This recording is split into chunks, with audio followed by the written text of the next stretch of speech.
Dzień dobry, szczęść Boże. Jerzek teraz tuż po oglądaniu filmu Dziobą z Erykiem Lubosem.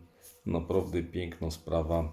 Nie wiedziałem do końca na co idę. Coś tam cytałem, że jest o jakimś małym śląskim miasteczku, że tam jakoś zemsta, coś tam wiadomo. No ja do puda tam ze znajomym się mówię. Mój nowy guru, Eryk Lubos.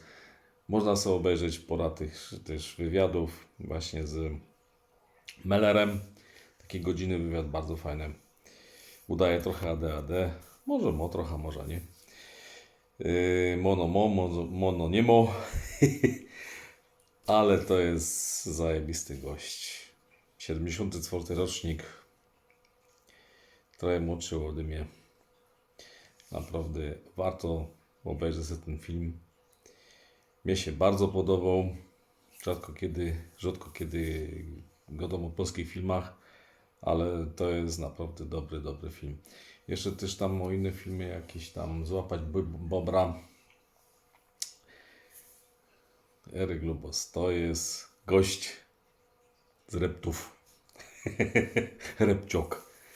No, Repcioki pozdrawiałem Kalecioków albo Miocoków. Od Miocoków. No, naprawdę obejrzyjcie to ludziska. Od niedawna to leci. Od listopada, końca listopada mamy grudzień, początek stycznia teraz. Chyba jest 12 stycznia dzisiaj. Z Panem Bogiem. Jak mogę coś polecić, to naprawdę to też są słuchowiska Herbusia. I no tak, naprawdę wszystko tam jest w tym fajnym filmie.